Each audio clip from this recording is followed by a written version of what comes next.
Welcome everybody back to the Crimson 15 podcast. I am your host, Crimson Sin. I'm Ep24 PCA. And Ep24. On this week's episode, Destiny 2. That's the big game news right now. And I remember before saying I wasn't going to get it. I had a free rental at Redbox.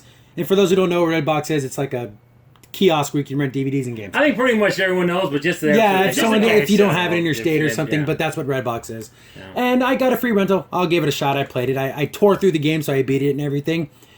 It's better than Destiny 1. The core story is better. Especially the last, 3 missions are really, really good compared to how Destiny 1's missions were. But the overall quality of life things, like the engrams, are better. The way that it automatically calculates your highest score, so it gives you the better stuff. And now your light and your level are at the same time. Yep. Oh, okay, so there's no separate. So it's not confusing for a player to playing, and like you were saying before, where the other point is saying, when you get armor, we're just going to equip it anyways. So you're not sitting there worrying about, okay, this one's a little better than that one. You just do. Yeah. And your engrams are decided what they are as soon as you pick them up. Oh, okay. So, there's no point in hoarding engrams to your higher level. It automatically is what it is without you knowing what it is before you do your decrypting. So no more the hoarding for the update. And you're like, I did that before. I would hoard all my purple engrams. But some of the other stuff that I didn't like was the new Hawthorne character. I do not like this lady. She's abrasive. She talks a lot of crap. She's just like, why are you even helping us? You seem to hate the Guardians so dang much. And it just reminds me of a typical 1%er person. Oh, you Guardians are the chosen, and you had the light. We had to live in the woods and survive. We get it. And she brings it up all the freaking time. She's just jealous. She's not a Guardian. She sounds jealous. Yeah. And another thing is, they're talking about the city, how we built the wall to keep the enemies out. Well, there's another place where there's walls and they don't allow people to leave. It's kind of like a prison. Okay, we get it. She has social commentary and everything she says. Again, the thing is, when you're building a wall to keep people from coming in, it's a city. It's trying to protect itself. We're giving Mickey Mouse a prison. That's the difference. It's not a prison. And there's actual monsters trying to kill people. This isn't I know that the parallels is the southern border in America. Okay, we get it. We freaking get it. Exactly. And she never lets up. Yeah. There is spoilers at the end of one of the last missions. And of course, you're planning the assault on the city, and you have everyone there, Cade, Zavala, and Ikora. And then Hawthorne shows up, and then they're like, well, we don't want you to do this because you're not a Guardian. This isn't your fight. Yeah. Then she starts in with her speech again, but she did say one thing that actually made me say, you know what, I actually kind of like this girl just a little bit. She, the exact quote, I'm paraphrasing here. She's like, we've lived out here our whole lives, and I remember a time when the Traveler was there for all of us. It's time that we give back to the Traveler. I'm like, okay, you gave me a little bit because you believed in a sacrifice bigger than yourself. Yeah. Give me a little bit more. You gotta do it for the big man. The big man in the sky, he's up there. You need your help. It's like you went up a notch. Now you're at 1. Yeah, exactly. From 0 to 1. You just went up a notch in my book. Yeah, 1 now. That's what it felt like. Yep. But then the missions after that, she goes back to her old self of talking crap. I'm better than you. You think you're so great because you have powers. Oh, these are the things you used to do. Okay, Hawthorne. And again, just from a narrative standpoint, what Crimson's talking about here that I didn't like is the fact that, literally, if you just have this farm area, why doesn't just the Cabal come in and just destroy you? I mean, there's nothing from stopping from doing that. I posted that question on Reddit. And then just to see people's response, I knew I was going to get hate because people love this game. Because Gaul is so arrogant, he doesn't care that it's there. That's not true. But it kind of is a little bit, but kind of isn't. But that's the classic stupid villain. But it's not a good excuse to say, I made a character so arrogant, he's not going to do anything. Yeah. Oh, you're worthless humans without your light now, so go do whatever you want to do. Yeah, if you look at it, though, because from the first cutscenes, I played a little bit of the game, too, but not much of it. I played to the first planet, Earth. Basically, I didn't go off to the other planets or moons or whatever, what have you. When he says, all right, make sure you get the rest of the Guardians of the Light and kill them all. So why would someone that says that in the first cutscene say, I'm going to let these people live here? Well, that doesn't make sense. And also with Destiny's own lore, they said that basically Cabal are like the Roman Legion. Yeah, right? They're going to run you over. Yeah, so they run you over and enslave everyone. They wouldn't let them build a farm and stuff, and just like how they did with those little guys on their team. Yeah. Oh, the little grunt-looking dudes. Oh, the Scions. The Scions, yeah, they would do that. They would capture all the humans, say, hey, you're going to join us or you're going to die. Yeah. That's probably what happens. Again, spoilers. There's a big machine that's going to blow up the sun, and that's what they do. The Cabal will go to your solar system, take everything, all the resources, then blow up your sun. And then, this is funny, the way that they power this weapon is they're literally taking apart Mercury. They're literally, it'd be like someone taking a big bite out of the planet Earth and using that as energy to power this machine, because that's what they do with it. Yeah. So as soon as they do it, they literally blow up the whole solar system. Yeah. Question is, they blow up the solar system, so wouldn't that blow up the machine that blew up the planet? Did they build a new, and here's another thing, social commentary, the name of this machine is called the Almighty. Oh, nice. Yeah, so you have to go destroy it, the Almighty. It's just Yeah, an so they want a anti-God god. thing. I don't know Wow. where they're going with that. Well, you know what's really dumb with that is that when they think they have a cool like Centurion type name Yeah, for it. and here's another thing that bothers me. This is just a sci-fi thing in general. How come they're speaking English? Like perfect English. I wish they would have spoke their own alien language and they put subtitles at the bottom. yeah, the little. Because even when the Hive did it in the first game, it was distorted. Yeah, it was like all creepy sounding. And Yeah, at least it had at least a little menacing, it a would little actually- different tone to it. It would have been actually kind of cool if maybe Gaul spoke English but broken because he studied the Guardians for a long time. yeah, he like is in love with the Traveler. Yeah, so I can understand if he learned the language, but it should have been kind of broken, and then everyone else speak whatever language. And then like I guess he has a buddy that like, because again, spoilers. He was like a young boy who was a runt and they were going to kill him. This one guy raised him. And that was like his best friend, and they're the Red Legion. And I guess apparently through like the different missions, they're separate from the Empire. yeah. And the Empire has been sending out a statement, like a pulse, saying, come back to the Empire, and this is your last chance. If you keep fighting with these Red Legion people, you're going to be like excommunicated from the Cabal. And it's like, oh, come back to my loving embrace and everything. It's like, these Cabal guys are kind of nasty looking. Yeah. But that's how like it translates or whatever. Well, correct me if I'm wrong about it. Aren't the Cabal male and females look exactly the same? I have no idea. I think know they- that was they- like that in Halo with the Yeah. Covenant, where Yeah. you look at that and like, oh, that's a woman, but whatever. Yeah. It doesn't matter 'cause it's their race, Yeah. but I just was wondering. I thought that was. I think so. It's probably the same. Just Yeah. like, because they just look funny. But overall, I think the story was better, but then there's just so many little mini plot holes. Okay, Gaul thinks humans are worthless and they can't be, they're going to just be run over. But then you do all these missions, and then even the one guy kind of offhandedly mentions it to Gaul. He's like, that Guardian who you could have killed is going around doing all these things, and he stopped that big weapon. It's like, we need to kill these guys. And he's still like super arrogant about it because he wanted the Traveler to literally choose him. Yeah. He didn't want to steal the light, but he ends up, spoilers. spoilers. He ends up stealing the light in the final boss battle, which is kind of cool because then you get to see him with all the powers. He has void, lightning, and everything. So he has the sword, and he has the lightning powers. And the final battle, one of the cool things was like you're taking back the city. People who are playing the same mission as you are automatically thrown in your game. So like there's more than one of you running through and trying to get through the city. I'm like, that's kind of cool that there's other Guardians. And then the cutscene, you see Guardians wearing some of the old armor, like the Vault of Glass armor and everything. Like, oh, cool, they got like the armor. I remember that armor. But overall, it's better than Destiny 1, but I'm not too upset that I returned it. I'm not going to be able to play it again until probably a couple of months from now. It's not breaking my heart. No. So I know it's probably more spoilers on Destiny, but did anyone make a really big cameo like Saladin and all them? You see Saladin, he's with another group of people assaulting the city, but then they get blocked off. Oh, I want So, it's like, come on, Guardian. because I don't want him to die. He needs to No die. one to died. pull it. No one freaking died. No one died. No one died. Sorry, spoilers, but Nobody dies. Nobody. Not a single good guy dies. That was the thing. That would have been something, but also what got me too, and I'm going to say this: playing the games. I only played it early, like I said before. Is that the glitches in the game were really pronounced? Bad guys were freezing. Bad guys would pop out of nowhere. Goes, is this a new ability to fall on? I don't know if that's lag or if that's just glitch altogether. I don't know, but And all the new characters you meet, none of them are memorable. The guy in the tower, he's just some British guy. Hawthorne's only memorable because she's so aggravating. she's got that hawk. Yeah, I know. what I like about that British guy too, and it's another thing. I know you mentioned this before, Crimson too, but he's up in that church where. Why don't they just overwhelm him? He's just right there. Yeah, there's certain scenes like I have Drop a footage. bomb. Yeah, No, he's right there with all the fallen On, Cabal on Earth. I think, was it Nessus? I forget what planet it is, but the one with the AI. And of course, there's an AI who's kind of bugged out, and then she has, I don't want to say like a dual personality. So she's like super happy. Hello, Guardian. You want to get rid of these Vex for me before they kill you? Because if you're dead, you won't be able to help me. Ha ha ha. Okay, we get enough of the stupid. And then she has like a flip side who's super mean. Yeah. So she'll say something like, good job, Guardian. You saved me. Then like, I'll switch her voice and she'll be like, yeah, pretty good for a human. Wah, wah, It's wah. funny, a native was mentioning this earlier when he was talking with us before we did the podcast. He was saying, yeah, what is this, GLaDOS from Porto? I mean, that's what it feels Yeah. like. Yeah. What's But that's the not- I don't corrupted want that. AIs that has split personalities? That's not a trope. Exactly. Yeah. I mean, come on. Even Mass Effect Andromeda did it. Yeah. And it's like we're getting tired of that. I just want an But at AI least to she be- didn't. She was messed up, but she didn't have a dual personality. Yeah, she didn't do personality, but she.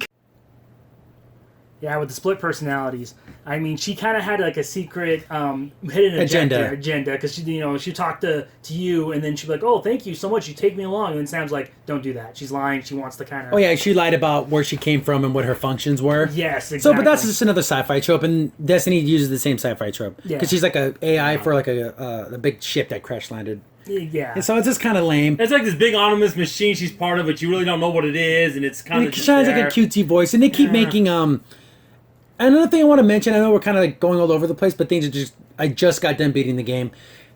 With the storyline, when you're getting back your other subclasses, you like go to this crazy like haunted forest. He literally called it a haunted forest, where there's like memory fragments, and you hear Cade talking, hear other people talking about like, the different subclasses. Then you get him back. It's like, what's happening?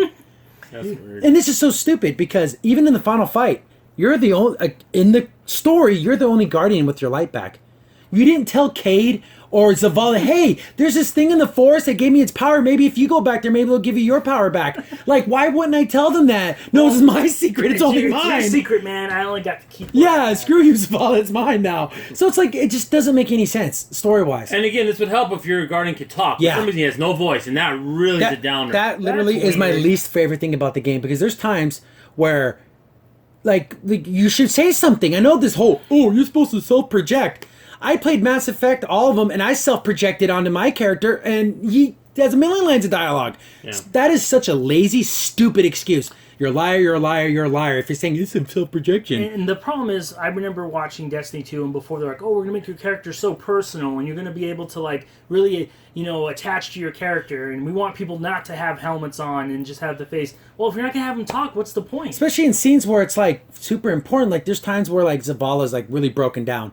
Wouldn't it be nice to say, "Well, we faced many things in the past before the Vanguard has stood by me and I stood by you. We're going to fix this. We're going to get the Traveler back." Say something. Exactly, and how cool would it have been if everyone had a specific thing? Like if you're a Titan talking to Zavala, you could be like, a little "We're different." Titans." Yeah. And the point you were making, Crimson, about that is so poignant when you think about it, because he goes, in Mass Effect, the game you mentioned, there's tons of dialogue. You talk all the time. Yeah. And I That's self-projected on Yeah, Shepard. exactly. I mean, and Destiny's nowhere near as much Yeah. talking you would have to do with your character, and they can't do it there. I mean, I call it as a cop-out. I think it's ridiculous. It's a cheap way to get away without having to do. And Yeah. if you have dialogue, that makes you want to play even more, because now like, oh cool, I get to say these different things at different times, and They didn't want to try. I know, and it's so sad because how cool would it be if you're a hunter with Cade and you guys can like joke about stupid stuff? Yeah, like, the hunter's saving the day.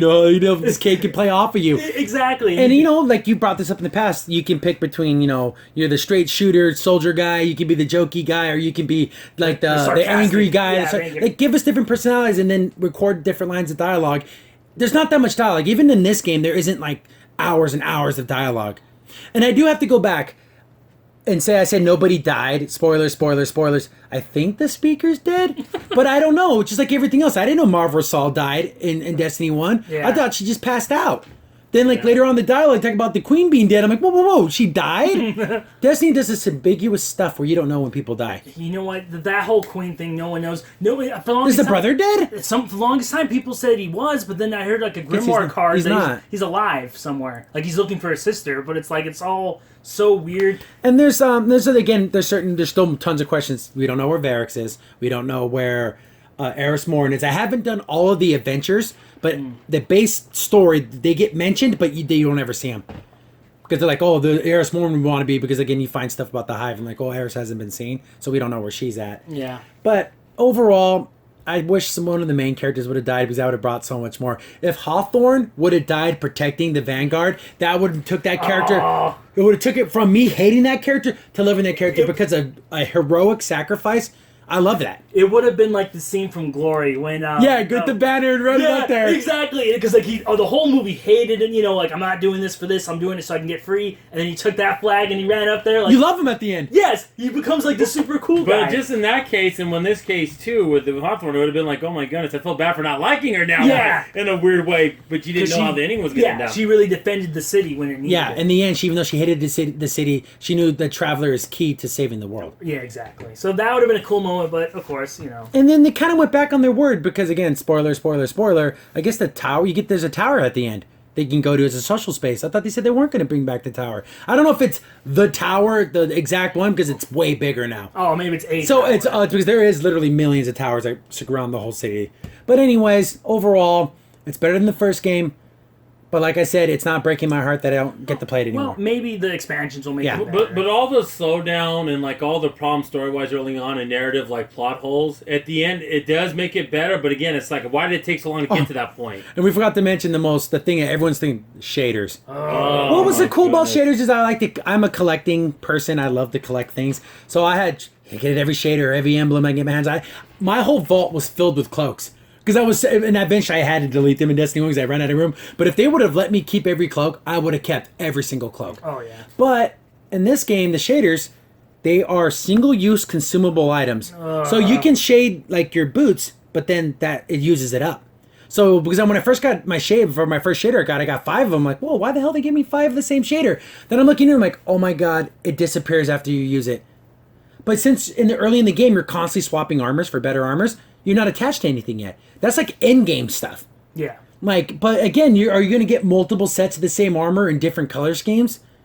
Oh, they really want you to buy silver to buy these things. They really do. If it wasn't for real money and if it was just like, oh, it cost you some marks and cost you glimmer, it'd be fine. I wouldn't mind it as much. The only way you can get shaders, correct me if I'm wrong, is through random RNG drops, like Nightfalls, treasure chests, stuff like that, and buying them. Does it at least give you like 5 of them to where you can do Sometimes everything? it's 2, sometimes it's 3. Oh, come on. Because I have a couple of shaders I have like 9 of, and there's certain shaders I only have 2. That's what makes me mad. Why do they have it all? So Yeah. you can at least put it on. And the thing that's also a shame too when you look at it, because at first you think it's a good thing because you can put it on everything, your ships, your guns, everything, pretty much. Oh, that's so that's really, you think, oh, that's cool, but now you have to buy them and it only lasts 1 use, and once you change, you lose it. Well, that's garbage. Yeah, what happens if like they do a special event? You can only, let's say if they did like the Halloween one, and you only get like 9 of those, and that's You never want to use them. Yeah, you're never gonna want to use them. Yeah, that's what ends up happening. And other things I disliked, the way they switched up the weapons. I never used the shotgun, and I seldomly used the sniper rifle because why in the world would I want a sniper when I can have a grenade launcher or a missile, rocket launcher? And it just made the snipers, even though they really made them stronger, because I fought a couple bosses where like, whoa, boom, boom, boom, and I was knocking them down pretty fast. But it just seemed, I don't know, as cool as going. not in as there. cool as like a big heavy weapon. I don't know. I get the reason with shotguns, even though I wouldn't have done it because, okay, I know PvP and all that. They but get again, overused. Here's the thing. Why don't you make it to where you had to use that as a heavy in PvP, but in regular story, it's a special. They didn't want to break up the game, how the game plays. I know, but But PvP and PvE should be balanced separately, Yeah. but that's never going to happen. Yeah, I not with Bungie. If they can't even make your guy talk, they're not going to take the time can't to even do run it 2 in separate 4K. patches. Yeah, they can't even run at 60 frames no. with all the whatever. I don't care. That's all all another I know. I episode. don't get into Other it. thing. Yeah. But overall, I mean, I'm kind of scattershot because I'm just trying to think of everything that I saw that made me think. How was multiplayer? I didn't play any Crucibles. I wanted to tear through the story because I had to return it today. But one thing that was a good, and once you get your speeder bike, what are they called, Sparrows? Sparrow. You don't get them to like level 20, so you have to walk everywhere. It's so. But the one thing, you hit the back button to bring up the menu. As soon as you hit X, Sparrow's right there. You don't have to like hold it. Oh, so it's like wait. instantaneous. Thank God, it's so much easier just to bring up your dad's Sparrow and make it come out. You don't have to Yeah. worry about. Whoop, Can it you just still do happens. tricks? I didn't try. I was really rushing through the game. The set pieces are pretty cool. Like the again, like I said, the last 3 missions really saved the game because you're like super close to the Traveler, the big red lights pulsating, and bad guys are coming out in giant waves. The last 3 levels are really, really what saves the game for me. But that could have been DLC though. Yeah, I don't know. I really, really like the game.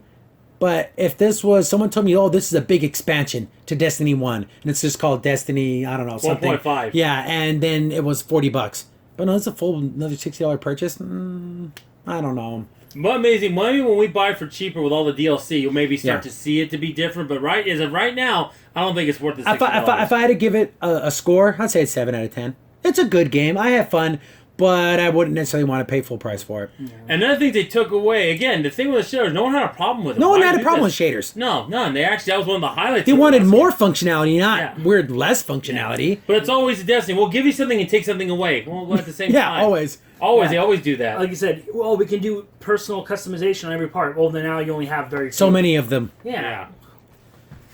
Yeah, it's just that just kills me. And then when you look at it overall, not just that, but like other things like it happened in the game, like when you go to the farm itself, it's kind of dull. Yeah. It's not that exciting. It's just kind of like bland. Oh, and you brought this up before, and I was going to elaborate on it. I just remembered. You said that when you go to the planet to talk to, say, that sniper guy in the tower, the whole tower's surrounded by enemies. Yeah, Fallen. There's no reason why the Fallen don't just say, hey, 10 of us guys, let's run up here and kill this sniper guy. Because it's literally right there. Like, you can look out the window where you're talking to the guy, and there's bad guys right down there. Hey, guys. I mean, if he had like some kind of invisible cloak, like, oh, this Fallen can't see him, but only humans can, or something. Or like you have a frequency that makes you... yeah. Give me something. There's no story reason why they don't just overrun you and kill you. No. There just isn't. I don't know. And they're pretty smart. I mean, they're not animals. They know what they're doing. And another thing I did also when I was in the farm, I was down there and they had the soccer thing and no one was playing it. Nobody, because I think it's stupid. Personally, I think it's dumb. Soccer? Yeah, they have literally like a little mini soccer field. You know, before you can kick the soccer ball around, you can do that. And if there's 3 people on the field, and if you score 3 times, the little rockets go off like little fireworks. But that's it. I'm lukewarm, just like I thought when I played the beta. My thoughts and feelings haven't changed. I'm glad I enjoyed the story, but I kind of wish more things would happen. And then there's a big ending thing that happens. Okay, I'm not going to spoil that because it literally will lead into everything that's going to happen after the fact. Because it makes you think, what the flip was that? But that's how it ends. And that's how it is. That it's funny. Like, you always have to leave in that cliffhanger. But the thing I want to say, though, that I thought was also not good is the fact of vault space. They didn't do what we did with all shotguns, all that. Didn't do any of that. It's just one I don't know if big it's like 200, and I don't know if there's more or less, but I haven't gotten to that point of collecting everything. But so it's not going to be a problem for me. Eventually, by the time we get it, hopefully they address all that stuff. Yeah, we can only hope. We can only hope. Definitely. Moving on, that was our only video game news. But anime, we don't talk about anime a lot, but we do enjoy anime. Yeah, we do enjoy anime when we see good ones. So Netflix is doing an anime where it's 100% by Netflix, and it's called Neo Yokio? Yeah, Neo Yokio. And it's supposed to be like a comedy anime. We just watched the trailer, and I would say, if I could cuss, I would say a cuss word. Terrible. It was unbelievably, horribly not funny. Stupid, and the animation was awful. Flat. Yeah. And the voice acting was pretty crappy. And this thing's loaded. Loaded with celebrities. What's his face? Jaden Smith is the main character. And he plays some weird kind of rich kid, and he has powers. It's kind of reminds me of like those parody animes. What was the one? Excel Saga. It reminds me of a lot of Excel Saga. And Excel Saga, even from when it was made, has better animation than this. Yeah. And then things, personally for me, a lot of people really like Fooly Cooly. And that was kind of a parody anime because a lot of silly things happened. But the animation was so good. That's why people love that show.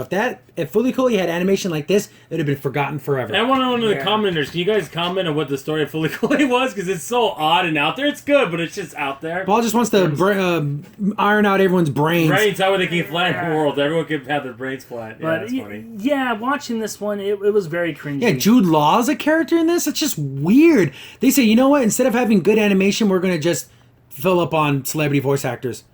And believe it or not, celebrities actually make terrible voice actors. Very much. By and large, yeah. I've seen interviews with professional voice actors, and the one who plays Bato and goes to show, the English voice actor, he goes, I worked on big budget Hollywood cartoon things. The problem is they don't act like a character; they just do their voice. And sometimes studios go, we want that because everyone recognizes, this is so and so, but that doesn't make a good voice actor. No. You got to project because you're not using your body, so you have to do it all through your voice. Yeah, and then they don't look at the character and think like, this is how they should sound. They're just going to use your voice. Yeah, exactly, and that's not good. Steve Buscemi, Jaden's little sister, Willow Smith, Stephen Fry. There's a lot of celebrities in this, and I don't know what they're going for. Awful. The animation is so bad. There's missing frames. Yeah. Like when they move and stuff, like there should have been an in-between. And then there's some frames where the animation looks pretty good, and then it'll go flat again, and he's got a big robot that he flies on. And it looks like a generic Transformer. Or it looks like if a Gundam and a Transformer had a baby and it has no color to it. And I mean, even Megatron had more color to him, and he was gray and purple. Gray and purple, exactly, right? Yeah. And then you notice you don't see any weapons on him or nothing, just bland. I mean, just a bland looking, like, it looked like what a little kid would think a robot would look like. And he did a drawing of it. I guess there's a description. If you watch the trailer and you can honestly say, this is what this is about, it just seems so stupid. I don't know. It's a fail for me. I'm sorry, Netflix. I know you're so big and you start producing things. And of course, there's things on Netflix have produced that are amazing. The Marvel series of shows are amazing. Really good. They go from good to amazing. Yes, exactly. Then you have some of their original movies and stuff like that they've been doing. But this looks like it's going to be a mega fail. I'm sorry, it looks stupid as hell. Yeah, it's gonna fail pretty bad. And in some of the voices, is like, was that a joke? Oh, that was a cringy piece of cringe. Yeah. It should have been called Neo Cringio. That's the name of it. That would have been funny.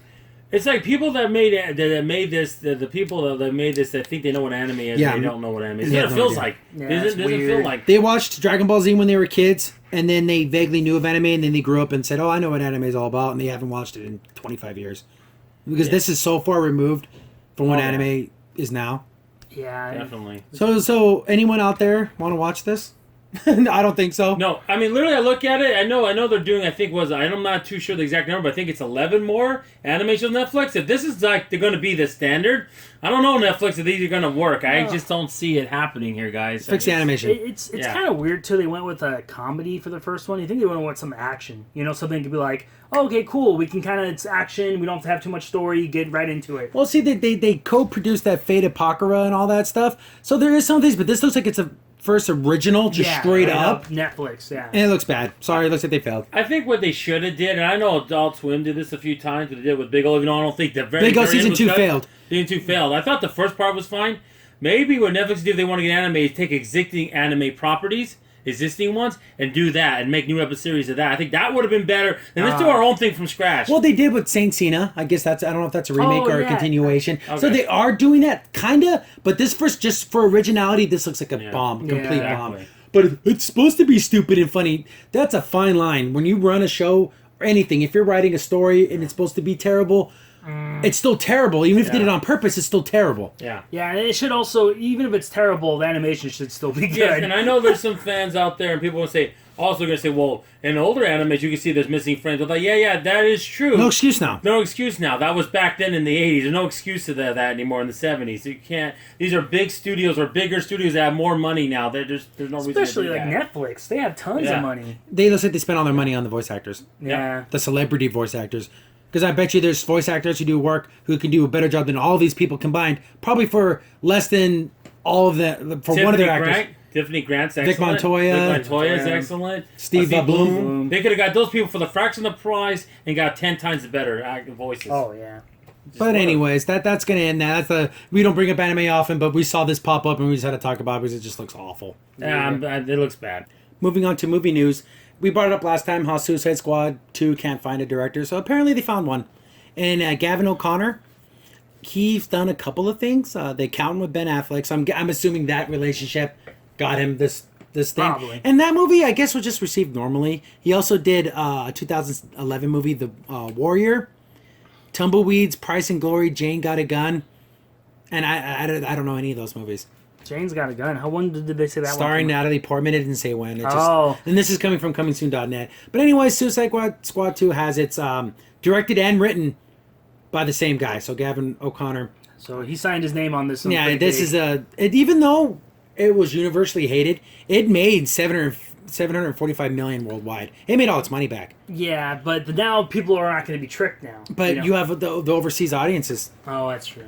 China says everything. Yeah, it's funny. I've seen another YouTuber. She's called Comic Girl 19. I don't think she's the best in a lot of things, but what she did mention this point where she goes, the problem is that they don't know all the tropes that we know about movies in Hollywood. Like, we get all the little things. See, John is not up there. But about another 10, 15 years, they're going to catch up, too. Like, oh, this is stupid. They're not going to fall for it. Oh, big stars, Hollywood, that whole thing. They're Stunts, not gonna action, put boom. Action, yeah, exactly. So, they got 15 more years of this crap to get away with. And this comes on top of the whole, multiple Joker movies and the solo Batman movies. We got Flash movies. All these movies are all kind of happening at the same time. They're on again, off again. But I guess I'm glad that they found a director and hopefully that they can move forward with this and fix it. Because I don't think the idea of Suicide Squad is an unfilmable thing. Yeah, This pretty can good. be good. They just have to not look at Marvel and say, oh, look at Guardians of the Galaxy. We'll just do the dirty version of that. That's not going to work. You have failed on that. Every single time DC has tried to be the dark version of the Marvel film, it has failed every single time. Yeah. And the one movie that was good, Wonder Woman, wasn't a dark film in any way. Yeah, it was a good movie. I think if I was going to do going on your point, Crimson, building on that, if I was going to do these characters, I wouldn't do like I would always say for the DC main characters, like, oh, should they have their own movies and then have the team movie? They should have these characters in other movies. And see them a little bit for like 10, 15 minutes. Oh, you get introduced to them. And then you can do the Suicide Because they're the Squad bad movie. guys. They're the Yeah. bad guys. But no, they won't do that because that would make too much sense to do that. We're the bad guys. That's what we do. You would not see That's that. what they do. It's what true. they do. I know, DC makes crappy movies. It's what they do. Crappy live action and even, and it's sad to say, animation movies now. So Oh yeah, the last couple of them have been pretty awful. Yeah. But sticking with DC news, looks like even Jared Leto admitted himself he's confused about all these Joker movies. When the guy playing the guy, the main character in the thing, has no idea what's going on in the story, that bleeds through to the character. Yeah. Because you have a Harley and Joker movie being made, which I presumably is a prequel to Justice League, like it happens before that movie. Then there's a Joker origin film that takes place before that film. So we're jumping in the past.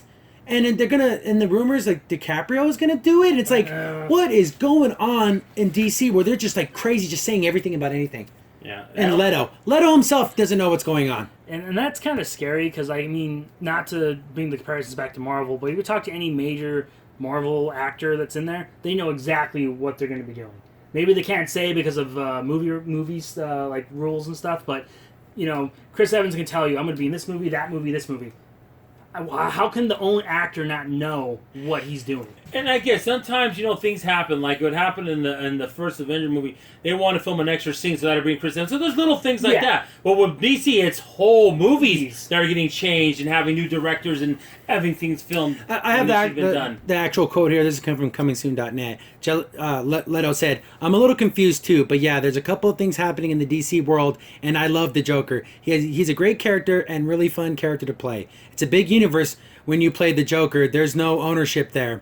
You have the honor of holding a baton for a while and then passing it off. But there is other films in development, and I'm excited to see what comes from them." End quote. Are you an idiot? Talk to... I understand DC has a long line of changing out actors, like Batman. There's been like a million Batmans. Yeah. But look at the Wolverine character. You have Hugh Jackman. Was him for 16 flipping years. If you're good, you own the character for as long as you want to do it. Hugh Jackman could be Wolverine from now until literally his last dying breath, and everyone would accept it. Mm-hmm. But he did. So that whole quote about why? Because he probably knows he's getting replaced. Yeah. So he has to find himself a little out here. Yeah, and he has to say something nice about it. Yeah, because even in DC, like when the guy that did Batman Begins, I believe. Christian Bale? Christian Bale. There you go. I can't believe I forgot his name. But anyway, Christian Bale, he was Batman for 3 movies, and they probably would have kept him if he didn't say no. Or if they weren't doing this whole full-on reboot. Yeah. But I think the reason why Bale said it, because then people say, whoa, how come they weren't in these movies? And then it's like, is this Batman? Is my Batman fit in this? Yeah. Probably not. And like I said, so if you're good enough and fans like you can be a character forever. Well, unfortunately, if you go on and say Joker, if Heath Ledger would have lived, I mean, he probably would have been Joker for another 10, 15 years. Yeah, he owned the heck out of that role. Yeah, he did. And I know Leto, I know people, it's a different style of Joker. It's not my thing. It's not my style. No. I don't like crazy, weird, punk rock weirdo Joker. Yeah. I kind of like either completely insane Joker or the gangster Joker. Those are my 2 favorites. Yeah, it's either the classic or you're gonna be, kind of deranged. Yeah, the what you call it, the anarchist Joker. If you're doing an origin story Joker, if it's Leo DiCaprio 15 years ago, I'd be kind of He's excited. older He's now. too old. He's old. So you do a young Joker of a Joker who looks older than the last one. It just, again, like I always say, I have to rub my eyes when I talk about DC the things. The toxins made a Benjamin Button kind of thing. But that's what they do. I know, right? That's what we do, douchebag. No, I know. Well, seriously, if you look at it, if they don't listen, unless they got the special effects people that made Marvin Nigeria look younger in the last. Oh yeah, for every scene though. Every scene, I know. I mean, how's it going to work? Like, you can make an actor look older because you can do makeup and all that, but it's hard to make an actor look younger, especially if they're really old. Especially for a whole movie. Yeah. But that kind of. It's weird. Just I don't like talking about it just because it's just I'm saying the same things over and over again. See, making the same mistakes over and over again. So I can't help but repeat myself because they're repeating themselves. Yeah. But we're gonna leave the Suicide Squad and the past. That's the tumbleweeds rolling down that street on that one. Exactly. We're gonna move on to our next topic. Again with the Titans TV show. We get news every week about this show. That's a good thing. I want to see this show become something great. So they announced 2 more cast members, and I'm thinking, oh, here we go. We're gonna Beast Boy and Cyborg. But instead, we get Hawk and Dove. And I honestly, when they said that, I didn't know who these characters were. Nothing came to mind. No. I don't think these aren't huge characters, are they? Not really. The only reason I know is they were in an episode of Justice League Unlimited. That's the only reason why I know about them. I guess the from what I'm reading, this article again coming from comingsoon.net, that they're going to have recurring roles. So that means that they're not necessarily on the team, but they're going to be in the show. And I guess Hawk and Dove are these two characters. And I guess just by the sounds of their names, one's going to be the violent one and one's going to be like the peaceful one. So guess which one's which. But they look okay. Their original designs are kind of 70s. Yeah. I thought like this Dove's costume looks kind of like North Star in a way. Yeah, that's what I was just thinking. It looks like North Star with the wacky ribcage. But and Hawk looks like the fighter, then Dove is the nice one. I guess, we're getting, again, the cast is filling out.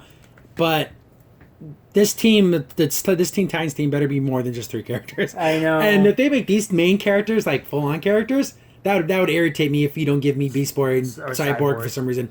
I would even take Blue Beetle, Speedy, Aqualad, Kid Flash. Give me any of those characters. Supergirl, a Wonder Girl. The problem is with Kid Flash, he's already on Flash, so it's going to be kind of. But this is going to be removed because this has Dick Grayson, Robin, true. and that everything's wacky in the air. So none of that matters. All these films take place in their own all these shows take place in their own little bubble. I doubt they're going to be in the same. Or even Superboy. Jeez. Yeah, any cool. Any of these main iconic heroes that are main part of the team, they look fine. On their names, Alan Ritchson and Mika Kelly. I think I got those right this time. They're good-looking people. I look at the comic book characters and I look back at them. Yeah, they can do it. But it's a big mistake if you do these people first and not Cyborg and Beast Boy first. Yeah. That's just so wrong in so many levels. Oh, what if this just came to mind? What if Beast Boy is a fully CG character? Oh, I would hate CG that. like Garfield in the Garfield movies. Like he's always CGI the whole time. Isn't his name Garfield? Yeah, I think I think it is. The makeup they did for Beast in the X-Men movies, I think that would be fine. Yeah, just give us a good makeup job. Yeah, makeup job. You could do that. And you exactly. And then CG for all the transforming parts. If you want to be a big, gorilla or the rhino, whatever. Yeah. And potential regulars in season 2, blah blah blah. I'm just reading through this article. So I guess just more casting for that. I'm excited for Titans. But then you see the Hawk and Dove in there. What's gonna be the next level with that? The Wonder Twins? I know. Some random. I just want to Wonder Twin powers activate. That's all I need. We need the guy that's the question guy. Oh yeah. I actually kind of like him. I like him because it's funny about that. You say that. Is that because I was talking about Justice League Unlimited a little bit earlier here, but it's funny because the actor who played him is the actor who actually played Wei Yun in Star Trek Deep Space Nine. That's so funny. He's got that voice. He's a really good voice character actor. So that's again, if this was main characters, we'd have a lot to talk about them. But I really can't talk about these guys. I don't really know their stories really well. If you guys know them, then if you love these characters, let us know if you really like these guys. I just barely know what they did because of that episode, so I'm not a super big fan on them. So it's funny, this Hawk and Dove. Just looking at the pictures, she's standing in front of a Dove ice cream thing. That's so stupid. But anyway, they're looking for that. I found the perfect shot for this. That's so stupid. Good on you, comingsoon.net. You're keep it classy. But moving on to our next topic. Moving on to some Marvel news. Looks like the X-Force movie has found its director in Drew Goddard. And he worked on Daredevil, the Netflix series. He wrote and directed The Martian. That was a pretty good movie. So he's a quality director. I don't know where they're going with the X-Force. I from what I understand and from what I've been reading and stuff, that it's going to be more Deadpool than it is X-Men. Okay. Because the way that he explained it is like, they're like the X-Men Spec Ops team. So they're a little more grungy, a little more dark. They're the Spectres of the X-Men team. Which I don't necessarily agree with that assessment of X-Force. But I guess X-Force in this world of the Marvel X-Men universe, they're gonna be more of the darker team. It's funny, when I see X-Force, it's just the other team somewhere else in the country. That's how I see X-Force. I don't see it as the darker version of the X-Men. Or the special ops of X-Men. Because I always thought X-Men were the special ops of everything. So I'm glad, again, I want more X-Men stuff because I believe, I still to this day, even though the comics in the X-Men are pretty cringy, but so is all Marvel comics, X-Men is the number one team of everything. They're better than Justice League, to me personally, better than the Avengers, better than all the other ones. The X-Men is my premier comic book team forever, and that may be 90s nostalgia over me, but that's my favorite thing. And I want X-Men to be out there making money, being in the public eye, and being awesome. Being good. I'm glad we're starting to see more and more of that. So X-Force, but again, after Logan, which kind of feels like that was its own separate thing. Yeah. Because it kind of doesn't make sense story timeline-wise unless things happen in Cable, Deadpool, things Changes happen. It, yeah. But I'm glad this is happening. It looks like a solid director, but I don't know if there's any people attached to it, actors. I think if you look at Logan, it was more a send-off for Hugh Jackman playing the character. It was about him almost. Yeah, exactly. Because we still have the X-Men New Mutants. We have that. It's not called Runaways, but the one where they're on the run. Yeah. We have that one coming. Gifted. Yeah, That's on that. That's happening. So we have a lot of X-Men stuff happening in the next couple of years. Hopefully, X-Force is just another good thing we can turn to, saying, "Hey, that was a great movie."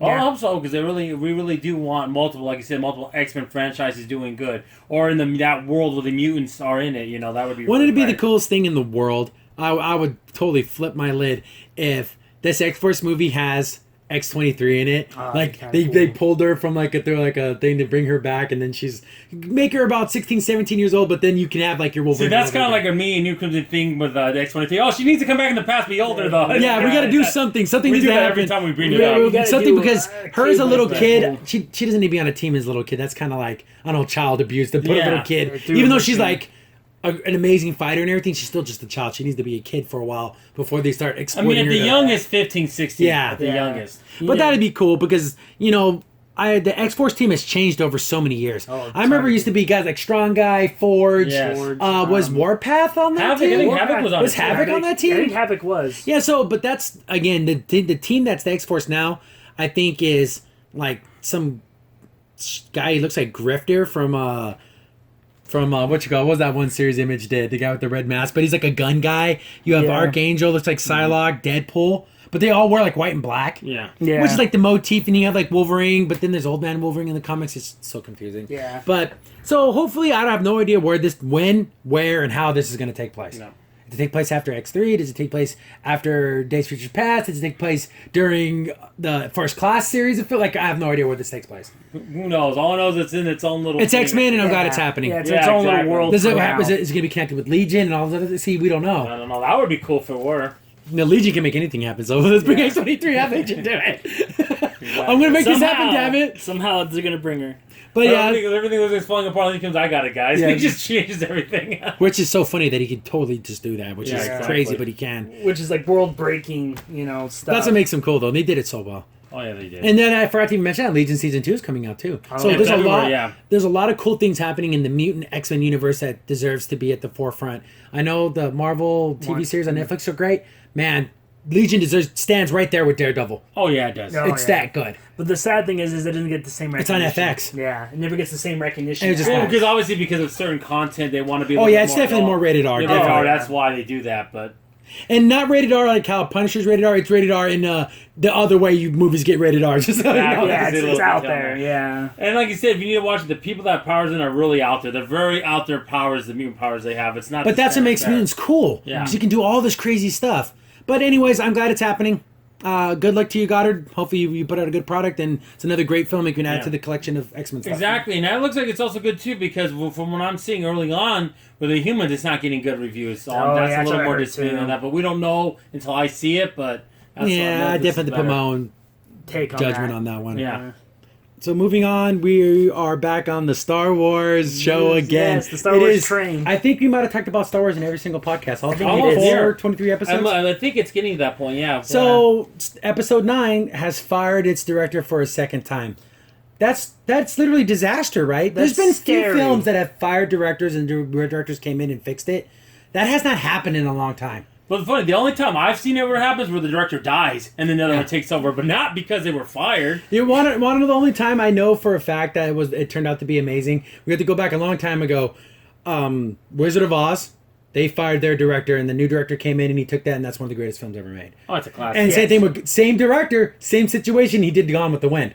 So two excellent classic movies where they fired a director and he got a new guy and he made it better, but never fired two directors. Well, that was funny because the person died. Kind of what I was talking about was with AI. Stanley Kubrick did, he died, and Steven Spielberg finished, and I think made a more happier ending. 'Cause I think it was going to get really dark, but so that happened in that case too. And also, it's weird about Star Wars is you fired 2 of them. So what was the? I mean, they never tell us, but what was the disconnect? We will never get the real story. We'll get ideas and thoughts from people. Oh, I'm close to the director, and he told me this, and oh, this movie theater told me that.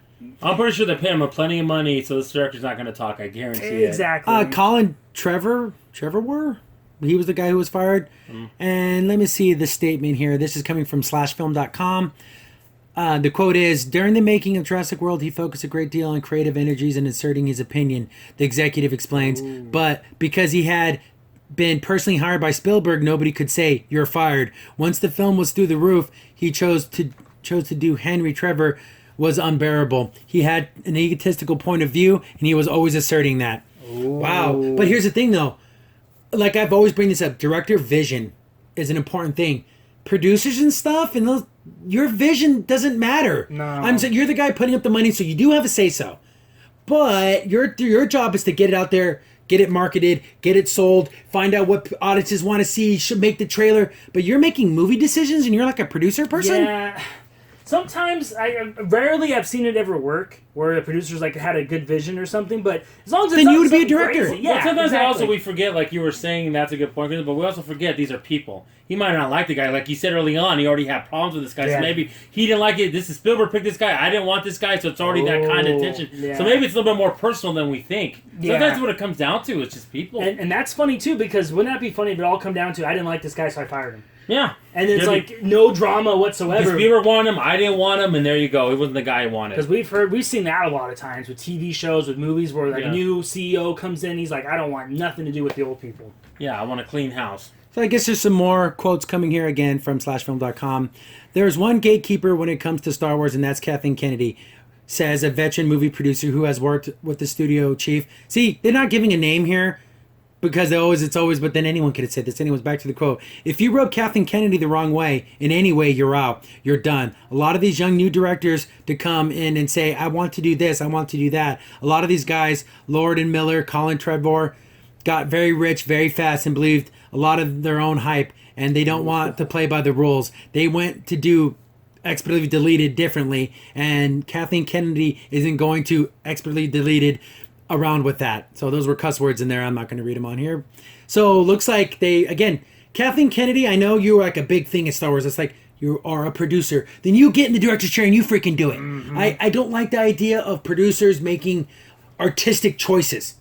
I don't like it. I just don't like it. It's like a classic cliche. You don't be a backseat driver. Yeah. If you want to drive this thing, then you drive it. You know, don't be, I would do this differently or da-da-da-da. It's like you're not there. You're not in the chair. You don't see the vision. It's again, dude, make it a sports analogy. I was about to say, like with the quarterback who's calling the plays, then the coach is complaining about the play calling. Then you do the play calling. Then exactly. Or I even get offensive coordinator. I call the general manager getting mad and saying, well, you need to do call these plays and that plays. Well, let the coach do that, you know. If you want to fire him, but he's the one calling the plays. Don't interfere with what he's trying to do and put your input on that. Coach the team if you want to do that. Exactly. I put even that analogy. Yeah. And also, it must be for, not to be mean, for good reasons, because Star Wars is kind of, there's things that you can't really change in Star Wars. And if you're going to do something really out there, then I can see them firing the person. You know, you don't want to be. But like I said, it was personal. Exactly what I said. It was probably it's more personal than anything else. And it's just the way that Star Wars is shaping up, how they're just becoming very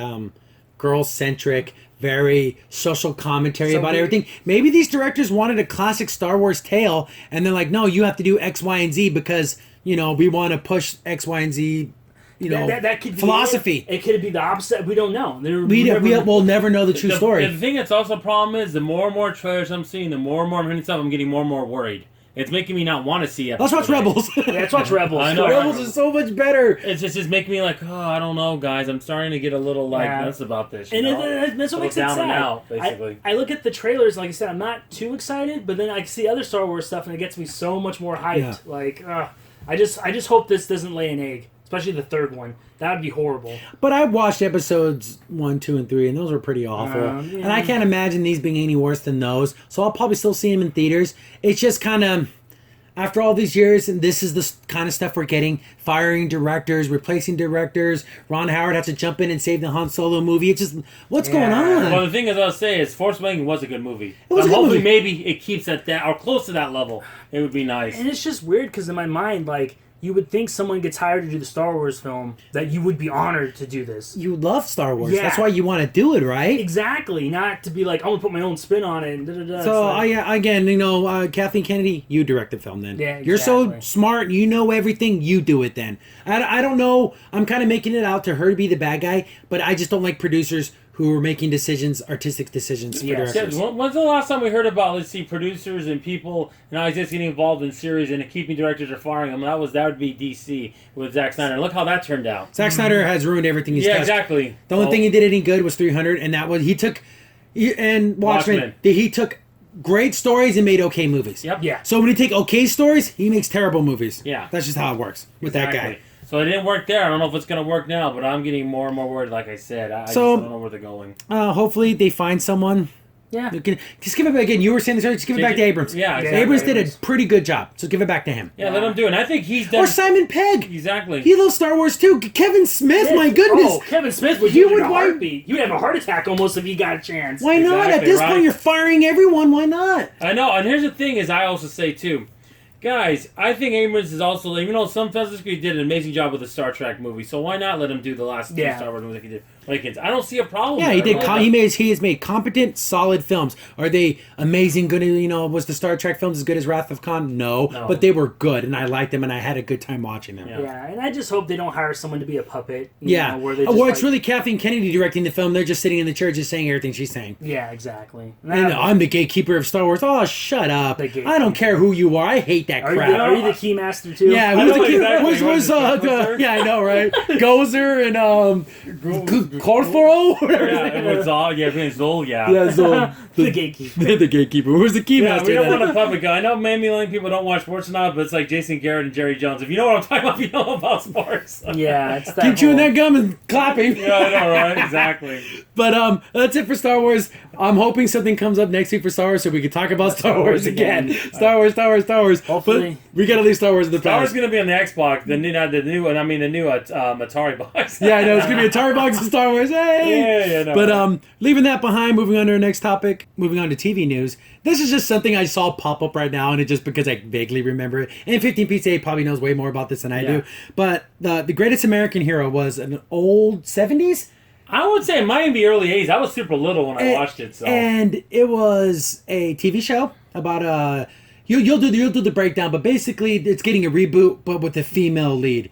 But the show tells us basically he's driving some desert somewhere in the road, and this alien ship UFO gets him, and they go, look, we're gonna give you this suit to get you powers because we want you to be hero. Take these powers and see what you can do with them. Be a hero, whatever. And he gives him like, oh, this is great, this is wonderful. He gives instructions, but he loses the instructions. So he's trying to the whole series. He's trying to figure out how to use his suit. It'd be like a Superman who doesn't have any idea how to do any Superman exactly. stuff. So that's what made it. So it's more of a comedy. Yeah, it's comedy kind of thing. And then sometimes when he flies, he's all like struggling to fly. His arms are flapping everywhere. He's flying in weird directions. He doesn't know how to do it right. It's really, really awesome. And if you don't remember the show, you probably remember the theme song. So look up America's Greatest Hero theme song. The Believe It or Not song. It's a good song. That song is like a song you would hear on the radio. Exactly. Separate from the show. It actually was played on the radio when I was a kid. So separate from the show. But again, what's this? Let's do it. But with girls. Ooh. And again, a lot of the fans that knew at the end, yes, he did give the suit to a female. Because he got discovered, they knew his identity, so I have to give it to someone else. You can see the guy's face, but whatever. It's just TV logic, especially early 80s TV logic. Nice. But then the ratings kind of went down, and he didn't do well, so... See, this is the same thing I said about Ghostbusters. Let's just do it, but with women. You know how you save the fans? You don't say it's a reboot. Say it's a continuation. Make it to where that original guy, his granddaughter... is going through her granddad's old stuff and finds the suit. Oh, I'll put this on, and then it makes her into a superhero. Yeah. Then you would get everyone on board, so you're not saying, oh, that old one with the man, we're going to get rid of that and make it a female. Take that patriarchy. No one likes that. No. Everyone hates that. Yeah. I time and time, I've always bring this up when it comes to the Ghostbusters remake. If you would have said it was a sequel, take an event for the fact that Hal Ramis died, say, the great, Egon, make it to where she was one of his accolades, but she was like 11 years old when he was doing stuff, and she studied paranormal stuff, and now she wants to take up the reins so she can, further the research.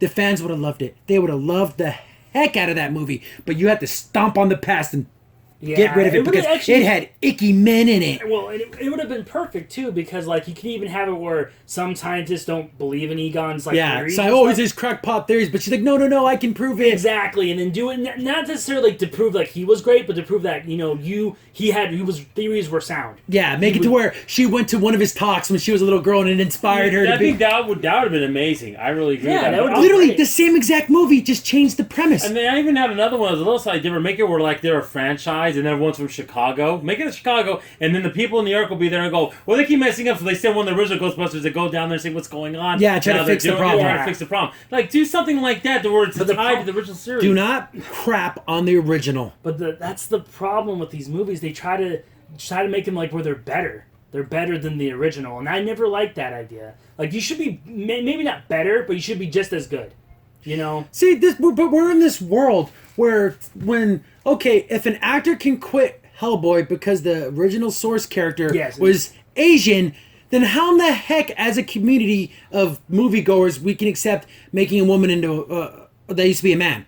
So it's more, someone's race is more important than their gender? I guess so. It's either everything or nothing. You can't piecemeal things. And I don't know the character from Hellboy, but I don't think it was a major character, so it wasn't even that important. It wasn't this is the main character in this show. Yeah, it's the main character. Was a man, so they're making it a woman. Personally, I don't think it makes that big of a difference, but it means so much more to the real fans who really watched the show growing up if you would make some type of connection to the original show. Yep. It would be the same equivalent if you made Wonder Woman to a guy. Would you be okay with that? It would be weird. Wonder Dude.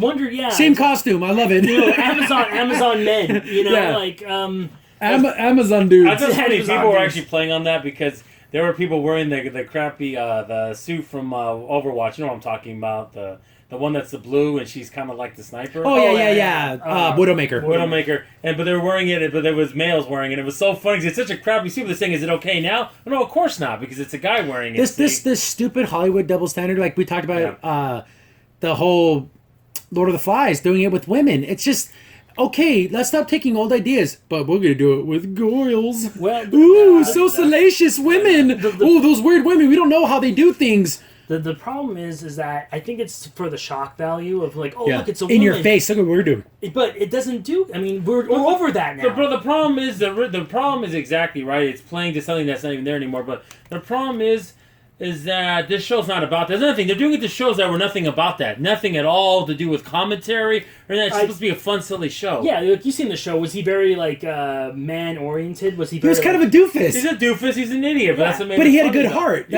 wasn't like a chauvinistic man saying, "I'm going to show you how it's done." I remember one time he ran into a sign one time because he was trying to fly. It was so funny. It was kind of a funny show, and it came out during the time where a lot of those kind of sitcom-y things, and it was a little different. It was like, okay, they did $6 Million Man, so let's go do something on the other end that's a little sillier. He's like that, but he doesn't know how the heck he's doing. So exactly, it's like that whole kind of that trend that was happening on television. But since it's going to be today, it's going to have selfies and YouTube and social media and she's trending on Twitter, all this stupid crap, and it's going to get 3 episodes and get canceled. Oh, that reminds me of the Jim movie. Don't get me started on that. But let's make Jim with guys. Yeah, no. So we'll call it Diamonds or something.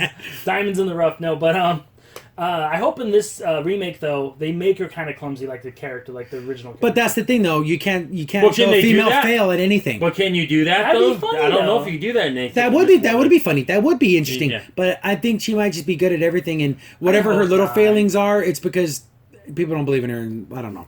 I just think we just brought it up because I just saw it pop up, and I just thought, a remake, but then it says with the female lead. I just hope it doesn't ruin another. Is Hawthorne from Destiny writing all this stuff? It's really Hawthorne. It's really like shows that all the execs, her little hawk comes into the room and drops off letters. Little hawk. The thing is, it's another thing. Don't ruin my child. Another thing. I'm hoping it's not, but I'm hoping it's just a bias of this writer writing the story as opposed to what they're really going to do. But like you said, we'll see. If they make her all clumsy like in the original, it could be funny.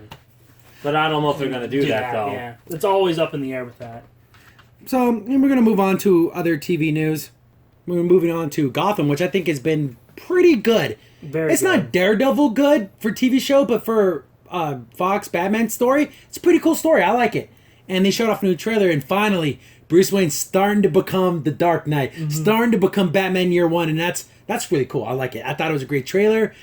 Because you see him in his ski mask the very first time. He's like, okay, I'm gonna go save these people that are getting mugged or whatever. And it's the first time he beat up a guy, and he's like, I got the skills, I can get this done, and I can help people. Batman finds what makes Batman is to protect people. And I love that part because he's talking to Alfred, and he's like, amazing Alfred. Oh yeah, the actor. Yeah. Oh, he's just a great job as Alfred. And a younger Alfred, he does excellent. Perfect. Yeah, and that part where he's looking at him, he says, you need to find something that you need to protect, that's yours, and always stay. And you'll there. never be lost. Yeah. Like, oh, so I love it. And the whole series, even because he's been lost, like the whole series, Bruce, he's like, I don't know what to do, and everyone, like in my mind, I'm just saying, you're Batman. You're Batman. Like you need to just stand up and be like, I'm not But kidding funny, you. but even the bags have belong because when he was with Ra's al Ghul and his minions were trying to convince him to be very good. They were lying to him because they wanted him to join Ra's al Ghul, but they didn't realize that. But the thought in his head, oh, maybe I could be something more. Exactly. And he did. And that's the thing about Batman that we love. He's going to prevent as much as he can what happened to him. Exactly. He never wants another child or a person to live through what happened to him. And that's what made that trailer so dramatic. And he will because take the family and he'll take all the slings and arrows.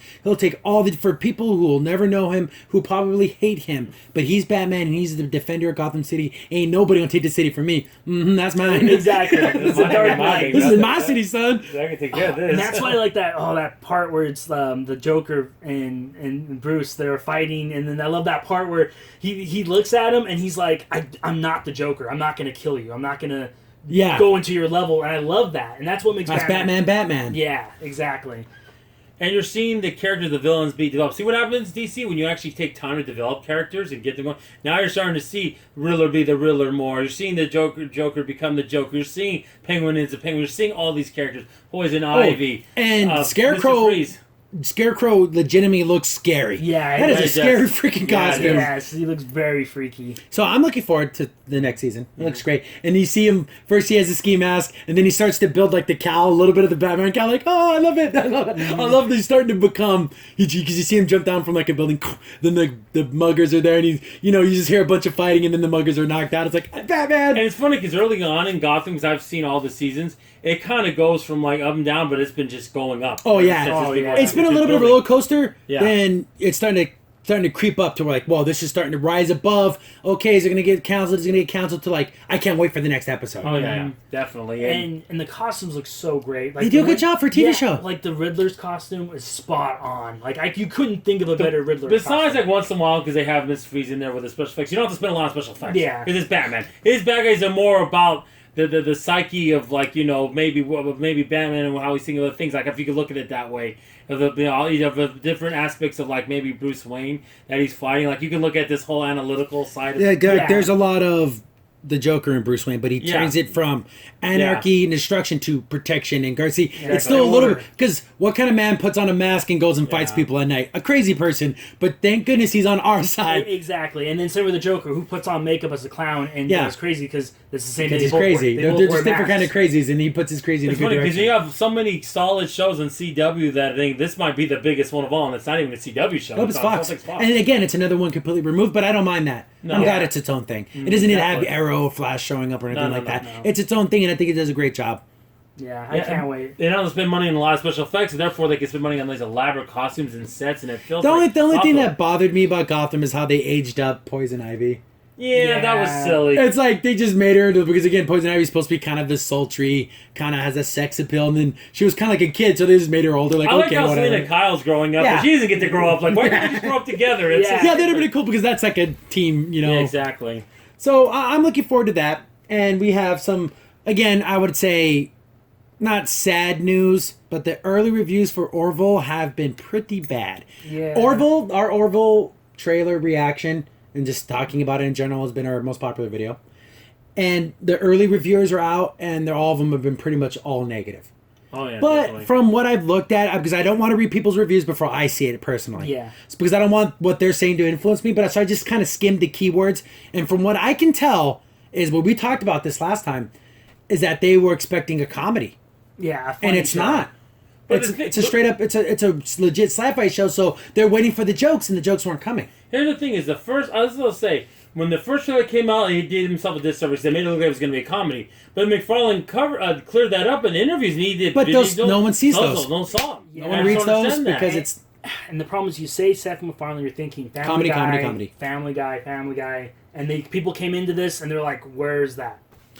And people complain because it's an hour-long show. Like, we'll make it a half hour long because after an hour it gets pretty boring. I don't know. I haven't seen it, so I can't particularly say. I just think that we had a comment on the fact that it's getting all these horrible reviews because we kind of really defended it. Yeah. And I still have hopes for it because there's lots of things that people hated that I loved. I liked Ghost in the Shell. I thought it was great. the Death Note movie was Oh, solid, solid. but Not everyone bad, hated that. yeah. I liked the RoboCop reboot, and everyone hated that. I liked Terminator Genesis, and everyone hated that. So Yeah. maybe I just have weird taste, but I liked those ones, and everyone hated on those. So maybe I'll probably like this too. For myself personally, I like Powerless. I didn't realize for what it was, but people didn't like it. They didn't see it. They were expecting, that was the comedy DC show that had what, 6, 7 episodes. Yeah. Yeah. And it had premise. It didn't have time to find its legs. Yeah, exactly. And I don't want that to happen to Orville. That's what I'm worried That about. after 3 episodes, it's going to lose its legs and it'll get 3 more and that'll be the end of it. I hope not, because I want a classic sci-fi. It's people really, it's classic sci-fi storytelling.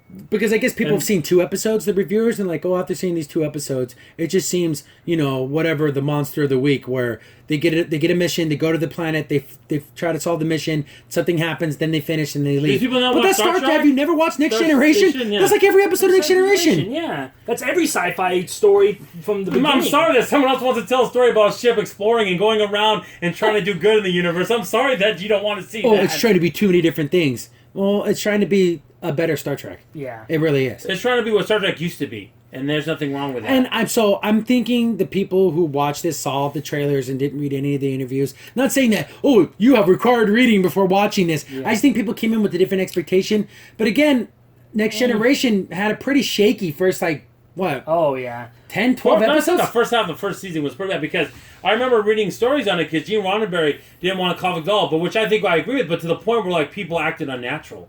Like they wanted the actors people don't act like that, like the point where everyone's detached from everything. Like it just seems so weird. Yeah. Like, everything was too cerebral. Well, that's not human beings. We're not going to ever do that. So that's why it seems so off. In fact, some of the storylines were really wonky, especially the second episode where Tasha Yar gets kidnapped by that one. Oh yeah, that king. Yeah, it's so odd. It tried to harken back to the original series. It's so original Star Trek. So, Next Generation is one of the most amazing sci-fi television shows ever created. But if you would have just put the first 10 episodes, you'd be like, "Oh, this is pretty crappy." Yeah. Not saying I'm not I'm not a PR person for Orville, but I want this to be good because I want a bright, happy, not necessarily happy, but a positive, optimistic outlook on the future. I want that because we don't have it right now. And the sad thing is, I'm still thinking in my mind, would it get different reviews if it had the Star Trek title? Yeah, if this was a Star Trek show, they would love it. I guarantee. I think they might like it better. I know, and it's kind of sad to think that way, because why would you, sorry to say, crap on a show that, just because it's trying to do a good thing. And what also gets me too, and believe me, especially with sci-fi, I'm very picky. I don't like new sci-fi things. I really don't. But this one has such an uplifting message and hope for the future, and how McFarlane explained it was so eloquently and it was so beautiful and sincere. You could tell he loves the material. Yes. He loves the whole sci-fi thing, and I don't want to see that get destroyed or even have a chance to succeed, because people are just crapping, and people say, well, they're going and saying it's bad, I don't want to see it now, so I'm really concerned about that. Exactly. And, I mean, like I said, we're not, PR people for Orville. So McFarlane is not paying us to say these things. But the thing is also, exactly, right? That'd be nice. No, I would never do that anyways. It compromised my integrity. But anyways, getting back to this, I'm glad they're on Tomato Meter for TV series. Can you imagine? Well, they kind of do. They kind of do. If you go on the but it's not as pronounced as movies. Well, that's a good thing. But if you go on Rotten Tomatoes, they do TV reviews. But again, that's our next topic. We're going to talk about that as a whole. But back to Orville, where we're kind of in a spot now where if this fails, we'll never have a positive future outlook on anything ever again. It's all going to be dystopia.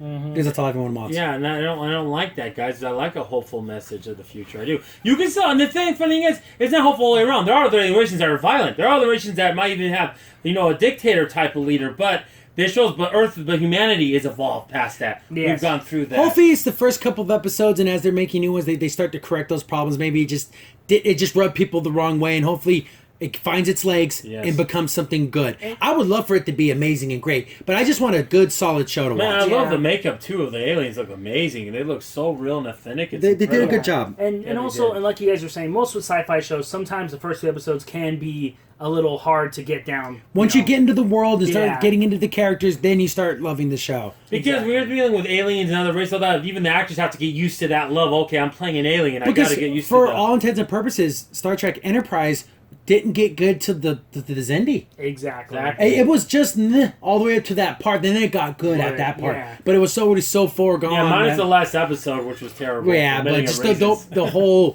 Xindi War was great. I love that. Yeah, So, I'm still giving it a chance. Then we'll come back, and if it's bad, we'll let you know it's bad. Yeah. And if it's good, we're going to say the good points, but we're going to bring up both sides of this. We're not going to shy away from it. I'm not going to say I'm looking forward to something, and then when it comes out and it's terrible, I'm going to duck my head. No, I'm going to come out and say, hey guys, I was wrong. Yeah, but hopefully I'm not wrong. And exactly, and so far we haven't really said in this podcast so far. But if you have comments about it, what do you think? Yeah, let us know. if you actually saw the show, let us know what you liked or didn't like. Yeah, Exactly. so it comes out this Sunday. The football starts up too, so we'll watch it the next morning. But yeah. we'll probably do a mini podcast right away just to get our thoughts and feelings out there real quick, and then we'll do a full breakdown probably that Friday. Exactly. So, moving on from that, and like we alluded to earlier, was the whole thing, just the idea of Rotten Tomatoes. Has it ruined movies? Because there's an article up about how this summer has been the worst summer for movies for a long time. Because there was a lot of movies that were just kind of meh kind of movies, but Rotten Tomatoes as a service has put a score up there. And when people see that score, they're going to, I'm not going to watch that movie. They're not going to even read the reviews of why people gave it that score. They're going to see a 40% and think, ugh, no way, I'm not going to go watch that movie. Listen to this. I listened to some guy at my work, and he said this comment. He's like, if a movie doesn't get a 75 or higher on Rotten Tomato, I don't see it. And I'm like, wow, really? He's like, yeah, I don't see it. I don't care what people say.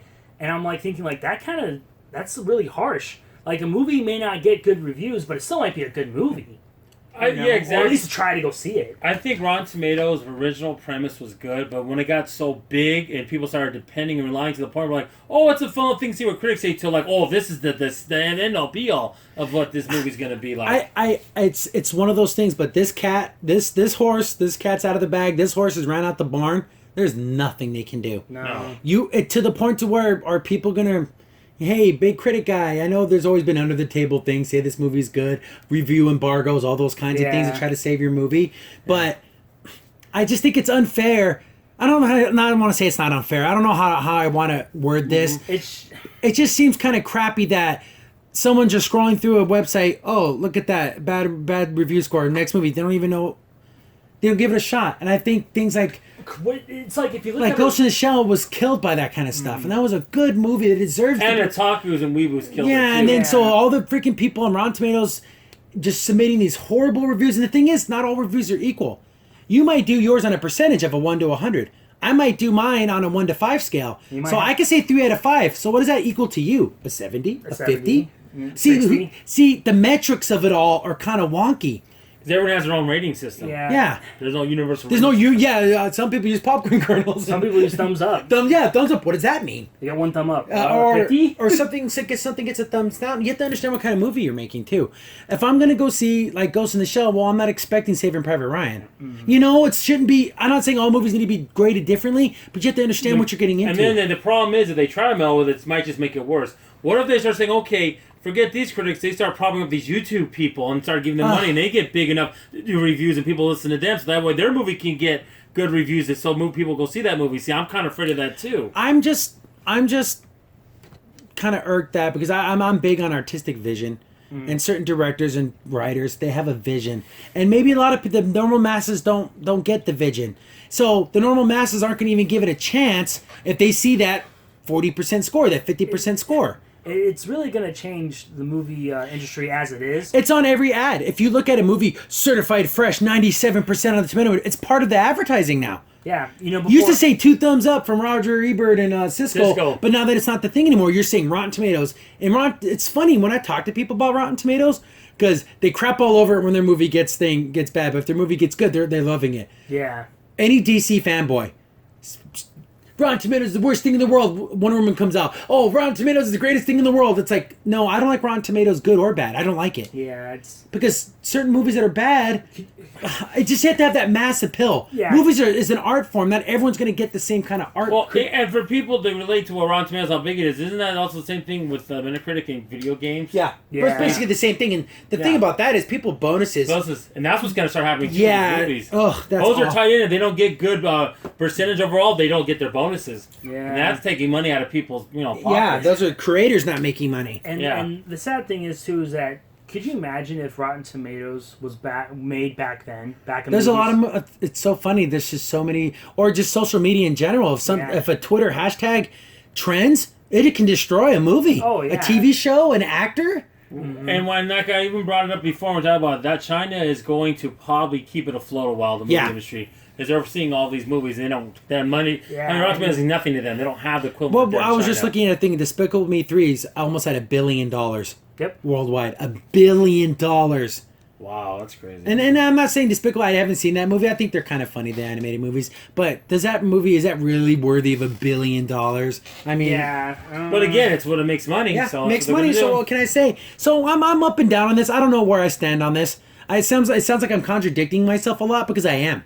Because I do like the idea that someone can go to one website and get all the reviews they want. Yes. But a lot of people are just going to look at that score. The problem is there's no standard. And there's no standard. Review, there's no one ever. And again, when they submit things, they don't do it by different things. And Rotten Tomatoes isn't a reviewer. No. Like when people say Rotten Tomatoes, it isn't a guy or a website. It's a database. It's more of a compilation of everyone else's reviews. Yeah. So it's weird. It's so strange. Ugh, I don't know. You know what? It takes away the fact that when you don't look at a newspaper back in the day and you go to the theater and you're like, oh, what's Well, looks showing? good. Well, looks good. Okay, this movie, you know. And that's the thing, though. When I go see movies, I ask people, like my friends and family, because they know what kind of movies I like. Oh man, check this out. You're probably gonna love this. And I never hardly ever go to Rotten Tomatoes. Yeah. I just don't. I don't either. I like when Rotten Tomatoes. I'd go on there when I do go on there to see like when they do like all the best movie from every state and stuff like that. Oh, yeah, They're the more silly, articles. articles Yeah, the that are articles. more not to do with the movie reveals. I just don't do reviews in general. No. Nah. Because most things I can see, and it's not like I'm so like, oh, I'm never gonna play that game or watch that movie or watch that TV show. I'll find my time around it and I'll watch it and I'll be fine. And the days of not having the internet and just have to watch, like you said, Roger Ebert and Gene Siskel, those days are done. And with things the way technology is, I mean, like there's some cartoon shows that have been premiering OKKO and stuff like that. I watched them, but I didn't go look a review before I watched it because I want to form my own opinion. I'm not saying that reviews are bad because maybe you're so time strapped that you only have 45 minutes of free time. So, you're going to only watch X amount of shows. Yeah. But come on, take the time, give something a chance. Especially for television, because that's not costing you anything. You already paid for your DirecTV, you already paid for your Cox Communications, you already paid. It's not like you have to pay extra. Yeah, the movies No. you can get a little Movies a little leeway. different because you have to make time to drive out there and everything. And it costs money. But if you're into sci-fi action films, and it looks like a pretty good sci-fi action film, just go see it. If it looks good to you, I'm going to wait till I hear what this person says about it. Oh, exactly. Then I'm going to repeat their opinion because I don't have one. I have someone else's opinion. Yeah. Well, the thing is with the movie theaters, I mean, there's things you can do, but it gets to a point, what are you going to do? Unless you do something radically different. I remember earlier there was a story, and I'm trying to remember where like this one company, you could pay like a flat fee, you can see as many movies you want a month, but only one per day or something. Yeah, there was a So movie they're- pass thing. They're trying to do different things, but overall, I don't know if that's going to help. See, here's the thing. Is Rotten Tomatoes a problem? I don't know. I don't know if I can say yes or no. well, you know what? Information should never be detained from anybody. But then we're going to information, we're starved for information, but then we have so much information we get lazy and don't want to read the information. Yeah. We want it, but we don't want it. Just tell me if it's Yeah. good or bad. Oh, it's bad. Okay, that's all I need to hear. I don't want to hear why it's bad. But you know what though? I think it's going to be a turning point. There's going to be a point where either Rotten Tomatoes is going to get to where people don't see movies anymore, and then you're going to finally have people that are like, I'm tired of listening to these people. Yeah, I need get to go sick see of it. I Yeah. need to make my own opinion. Exactly, because there's got to be a moment where you watch a movie and you're like, oh wow, Rotten Tomatoes got it wrong. Like I read 4 reviews and they said X, Y, and Z, and you know what? I don't feel that way. Exactly. So I'm hoping that turning point happens where Rotten Tomato can still be there for people, but maybe majority of moviegoers will be like, hey, let's make our own opinions. Let's go see the movie. And then you have Rotten Tomatoes. Are they holding the keys to the kingdom? Yeah. And They're the guy at the door saying, "Hey, if you don't get past us, your movie's gonna fail." I'm very open for information, but since this is entertainment, Yeah, it's not different. quite the same thing. Yeah, it's not. It's not. This isn't. Life or Again, like I death. said, it's art. I Yeah. mean, if there was Rotten Tomatoes for painters back in the 1700s, or if there was for plays and stuff like that, where would we be as a society? Exactly. Exactly. What if Shakespeare had to deal with Rotten Tomatoes? It's so weird. I don't know. I'm flip flopping on this in my mind every second because is Rotten Tomatoes bad or broken? And if it's broken, how do you fix it? Or does it need to be fixed? I don't know. Maybe it's like what you said. Maybe people will start coming to the realization. I don't like people telling me what to think. Exactly. I need to tell me what to think. That's where our society needs to go in reviewing things. You can review, you can see reviewers, you can see that, but have your own opinion, go see it, and see for yourself. I mean, how many people out there do you guys look at a Rotten Tomato score and that literally decides if you're going to watch a movie or not? Or do you actually sit and read reviews from trusted people? Yeah. Like you have, I know people have like certain YouTubers, people like certain movie critics, and they like their opinions because they understand what they think about them. Exactly. And you know, I understand that. Like if you have a guy on the YouTube and you follow them and they kind of always align with your tastes, but you know what? You still need to make your own opinion. The thing is, if I do watch reviews, it's after I've seen the movie. Because then maybe I want to say, oh, what did he think about it? You know, or she think about it. I think a lot of times this is true in anything. This is true with cars. This is true with video games. Mm-hmm. I buy a video game. Let's say we're talking about Destiny 2. And you're in love with Destiny 2. So you watch a review to hear your point of view be validated. Exactly. I want to hear that person agree with me. And that's just a lot of people do that with reviews in general. But I think that's a lot better if you've already seen it already as opposed to before. I think that's much worse. I don't know. It's just, I don't know if it needs to be fixed and if it's broken, if it can be fixed. Confirmation bias. That's another thing they do. I don't think it's something that can be fixed. I don't think that's what I said that horse has run out of the barn and it's 3 towns away. There's nothing you can do about this. Because, I mean, what are you going to say? Shut him down for being... Yeah, for giving information to people. But then that goes to the right, they have a right to do it. Exactly, so you have a right to review anything. Yeah. Yeah, exactly. And then, like, because a review is information. But it's just an opinion information. It's not like fact. It's a fact that this movie sucks. No, there's no such thing as that. And also to the unless audience, there's Transformers in the what title. Nenta was saying, yeah, that's awful. No, but seriously, what Nenta was saying, when you think about it, it was a lot easier when all these people were separate critics. Okay, well, that one critic, maybe someone over here didn't see it. But you put it all together, well, it must be right because everyone's saying the same thing. Exactly. Everyone in the country saying is saying it's not good.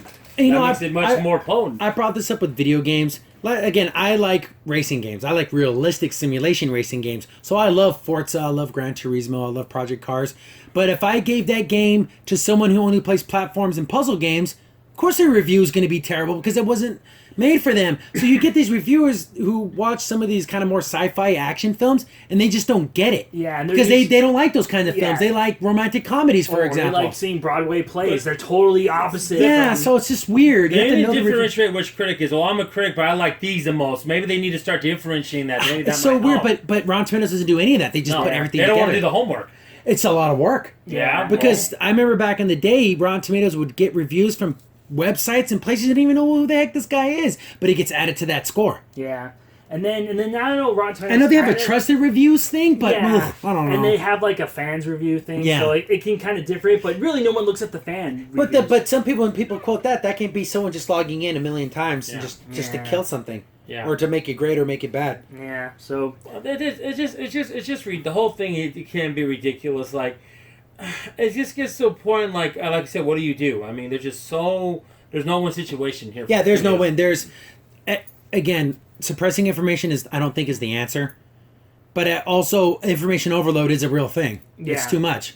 Or basically you have a review that tells you the whole movie, and then you're just like, oh, great. Well, even if I did like the movie, I'm not going to go see it now because I know it's kind of hard when you have like 5,000 opinions about something because they're all over the place. Oh, yeah. And the thing is, these are the loudest people. Yeah. These are the ones that are going to be the most vocal, the most critical. That's not might be the general audience, but they get cues from them as they see, oh, this is what they're saying overall, like I said before. So yeah, and of course they're going to be loud because they want that clickbait. They want that, I want to be the guy on YouTube that said, yes, or this is great, or this is bad.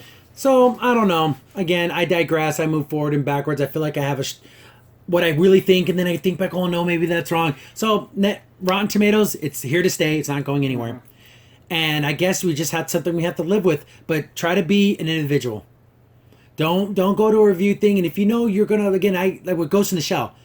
Everyone crapped all over it, but I decided I'm going to go see this movie. And I'm glad I did. I loved it. Yep. It was a great film. I loved it. It was a great action film.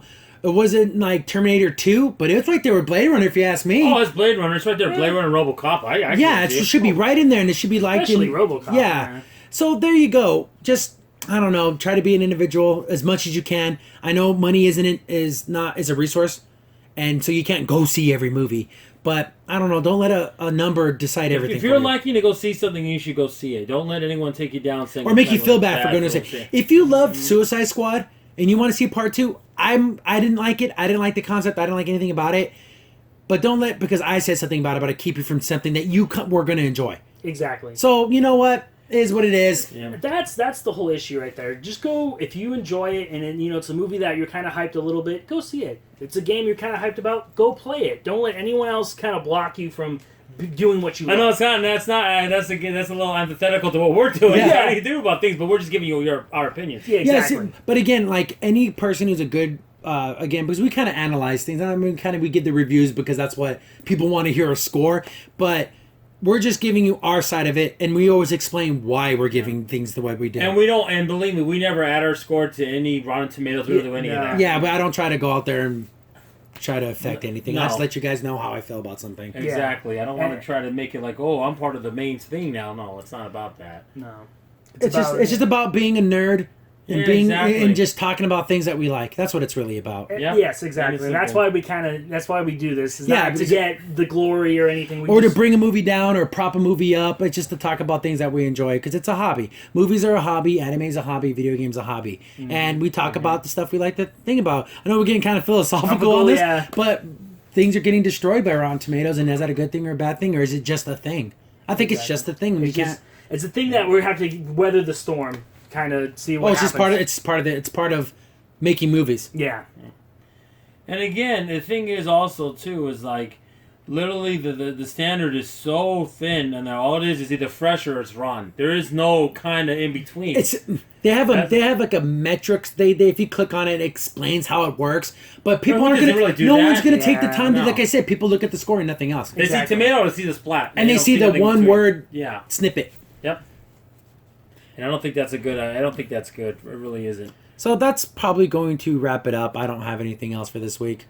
No, not really. Like I said, we were playing. Destiny 2 kind of took up all my time, and that's why things are a little late because I wanted to rush through it to finish the story just so I can get that in my mind. And I was just playing Fire Emblem Fates just for fun. Oh, okay, that's cool. That's cool. So I think we're good. I'm gonna sign off. Good. Yeah, I think that's Okay. it. Signing off. I was your host, Crimson Sin. Ep24 PCA. Ep24 Thanks for watching. Bye.